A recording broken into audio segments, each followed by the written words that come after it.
Hello बच्चों, आशा करते हैं आप सब बढ़िया होंगे। स्वागत है आपका आपके चैनल फिजिक्स टच में। आज हमारी लोग की क्लास है हिस्ट्री की। हिस्ट्री मानी इतिहास।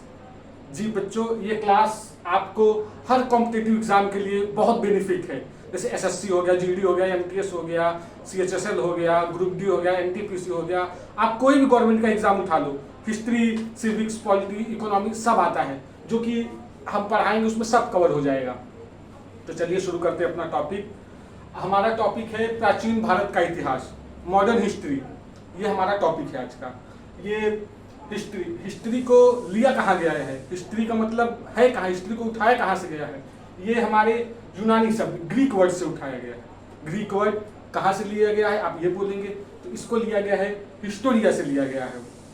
और क्या कहते हैं, इसके जनक मतलब हिस्ट्री के जनक, जिसने इसको बनाया, जिसने इसके बारे में बताया, उसके जनक है हेरोडोटस। हिस्ट्री के जनक हैं हेरोडोटस, फादर आप जिसको हम बोल सकते हैं।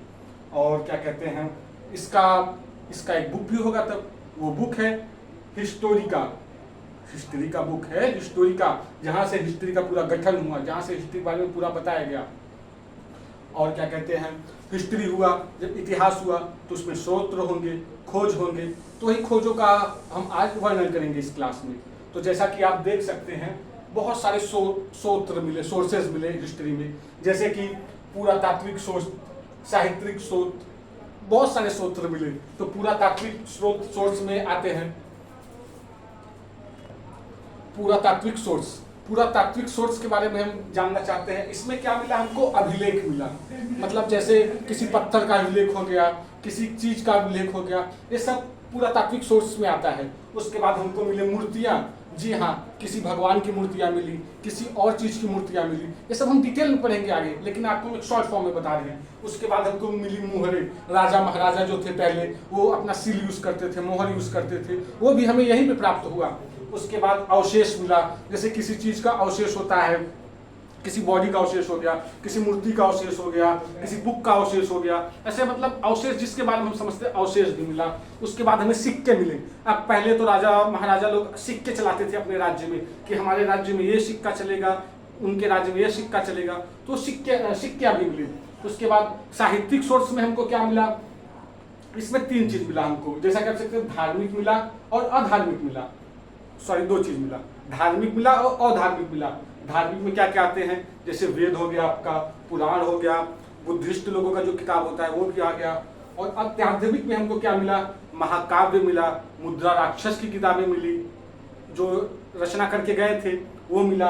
और उसके बाद मिला अर्थशास्त्र मिला। उसके बाद क्या मिला, एक और चीज इसमें बहुत इंपॉर्टेंट है, इसमें हमको मिला विदेशी यात्री मिले। जी हाँ, विदेशी यात्री भी आए थे इसमें हमारे इतिहास में। वही तो पहले आए, खोज किए। जैसे कि वास्को डी गामा आए समुद्र के रास्ते भारत में, उन्होंने बताया, भारत का खोज किया। इसी प्रकार एक विदेशी यात्री फाहियान, जी हाँ, फाहियान की भी खोज हुई।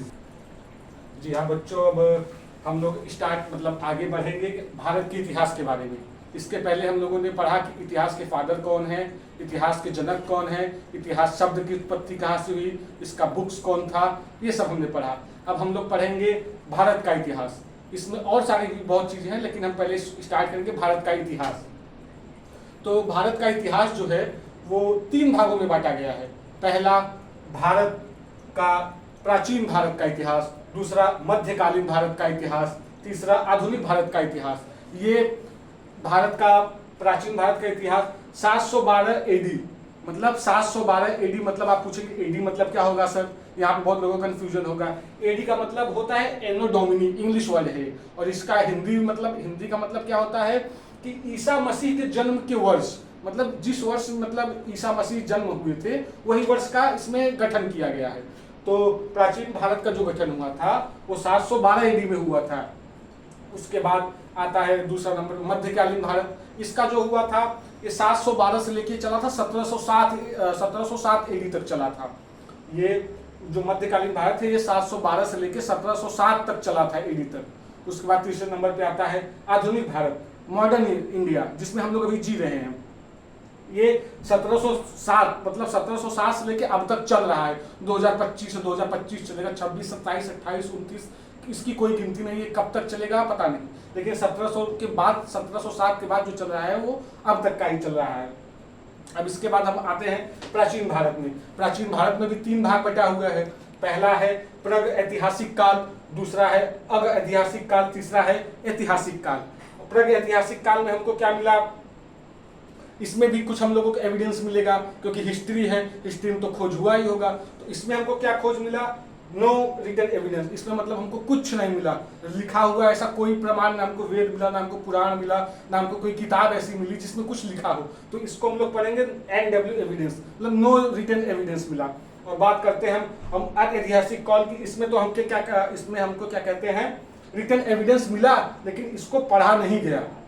जी हाँ, इसमें हमको रिटन एविडेंस मिला लेकिन इसमें और क्या कहते हैं, तीसरा क्या मिला, ऐतिहासिक काल। ऐतिहासिक काल में क्या हमको मिला, रिटन सोर्सेस मिला। रिटन मतलब जैसे लिखित प्रमाण मिला, जैसे वेद हो गया, पुराण हो गया, काव्य हो गया, मतलब जो होता है वो सब मिला गया। उसके बाद क्या कहते हैं, बहुत कुछ इसमें शुरुआत हुई। इसमें जैसे 3 है, इसमें भी और सारी अदर पार्ट है, इसको भी हम, तो हाँ दोस्तों, हम पढ़ रहे थे पूरा पाषाण काल। जी हाँ दोस्तों, तो पाषाण काल के बारे में पढ़ेंगे। इसमें क्या हुआ था,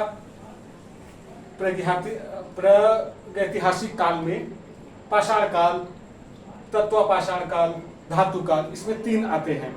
तो इसमें क्या, इसको हम पाषाण काल को स्टोन एज कहते हैं, जिसमें पत्थरों का आविष्कार हुआ था, जिसमें पत्थर हमें मिले थे। और क्या कहते हैं, तत्वपाषाण काल में हमको कॉपर मिला था। जी हाँ, एक धातु कॉपर मिला था, इसलिए इसका नाम कॉपर एज भी बहुत लोग कहते हैं। उसके बाद धातु काल, मेटल काल, आप नाम से इसको जानते हैं। इसमें हमको धातु की खोज हुई थी, इसमें धातु हमको बहुत सारे मिले थे। और इसके बाद क्या कहते हैं, फर्स्ट एविडेंस। फर्स्ट एविडेंस हमको मिला था 1863 में मिला था, तमिलनाडु में।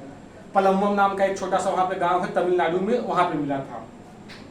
और क्या कहते हैं, मानव निर्मित एक्स हैंड, जो कि हाथ का हथौड़ा होता है, ये सबसे पहले मिला था रॉबर्ट ब्रूस को, जिसको हम फादर ऑफ प्री हिस्ट्री भी बोलते हैं, जो कि इतिहास के जनक भी ये भी कहे जाते हैं, प्रागैतिहासिक काल को। उसके बाद हम पढ़ते हैं तथा पाषाण काल में भी 3 आता है, पूरा पाषाण काल, मध्य पाषाण काल, विष पाषाण काल। तीनों भी अपने आप में है, बड़ा बड़ा है, लेकिन हम आपको बहुत शॉर्ट फॉर्म में बताएंगे। ये आप पढ़ लोगे तो आप किसी भी कंपटीशन में बैठोगे, इससे 1-2 नंबर का सवाल पक्का आना है, फिक्स है, इसको कोई रोक नहीं सकता। इसको आप कहानी की तरह आप पढ़ोगे तो आपको कहानी की तरह एकदम समझ आएगा। पूरा पाषाण काल में भी लोअर होता है, मिडिल होता है, अपर। जी हाँ दोस्तों, अब बात करेंगे स्टोन एज। स्टोन एज मतलब पाषाण काल। इसमें हमको क्या मानव जाति को उपलब्धियां हासिल हुई, हम लोग इसके बारे में आगे क्या पढ़ेंगे, सब इसमें बताएंगे। इसमें क्या कहते हैं, पाषाण काल ये अननोन है और 8000 BC तक ये चला। ये कहां से चला, कब चला, इसका कोई नहीं है, लेकिन ये 8000 BC तक चला। और इसमें यह काल ऐसा था जिसमें खाद्य संग्रहण पर आधारित थे। इसमें मतलब खाद्य के बारे में इसमें बताया गया, जो कि खाद्य पे पूरा आधारित है। और क्या कहते हैं, और इस काल में मनुष्य एक शिकारी था। हम आप लोगों ने सुना ही था ना कि पहले के युग में मनुष्य शिकारी था, तो यही पाषाण काल में ही मनुष्य शिकारी था। और क्या कहते हैं, इसमें पत्थरों के औजार बनाते थे, बड़े बड़े औजार बनाते थे, पत्थर को तोड़ देते थे, 2 औजार बन जाते थे, 3 औजार बन जाते थे, कोई हथौड़ा बना लेता था, कोई कुछ बना लेता था। मनुष्य उसको तब जो दैनिक जीवन में उसको इस्तेमाल करने लगा था। उसके बाद क्या कहते हैं, सबूत कहाँ थे इसके, इस पाषाण काल में सबूत क्या क्या मिले, सोहन नदी मिला, बेलन नदी मिला, नर्मदा मिला। और उसके बाद इसमें चित्र क्या मिले, भीमबेटका जो कि भोपाल MP भारत में है, ये चित्र भी मिला अपन सबको। उसके बाद हम बात करते हैं मध्य पाषाण काल के बारे में। इसमें क्या कहते हैं, औजार तो मिला मानव को, लेकिन बहुत छोटे छोटे आकार के औजार मिले। और हम लोग क्या कहते हैं, पाषाण काल में, स्टोन एज में हम लोग बड़े पत्थर का आविष्कार किए। अब बड़े पत्थर से तो सारा काम होगा नहीं। उसके बाद फिर धीरे धीरे समय बीतता गया। उसके बाद अब छोटे पत्थरों का, अब मनुष्य अपने छोटे पत्थरों से अपना काम करने लगे, आग जलाने लगे छोटे पत्थरों से, अलग अलग कार्य अपना करने लगे जो उनके सुविधा अनुसार था। उसके बाद इसमें क्या कहते हैं, मनुष्य ने पशु पालना, गाय को पालने लगे, घोड़े को पालने लगे अपने काम के लिए, गधे को पालने लगे, इसी काल में पालने लगे। उसके बाद इसमें मनुष्य को सबसे पहले क्या सबूत मिला, सरई नहर की एक सबूत मिली उनको, जो कि प्रतापगढ़ में है, उत्तर प्रदेश में। उनको एक नहर मिला, उसका एविडेंस मिला। उसके बाद हम चलते हैं नवपाषाण काल में। इसमें क्या है, मनुष्य ने कृषि की शुरुआत की। मनुष्य ने सबसे पहले खेती करना इसी काल में शुरुआत किया था। उसके बाद उन्होंने क्या इसमें उगाया, क्या हम लोगों को प्रमाण मिले? इसमें हम लोगों को मिला जौ मिला, गेहूं मिला, कपास मिला, जो कि कहाँ पे मिला? अपने भारत में नहीं मिला, ये पाकिस्तान में मिला। और कहाँ मिला?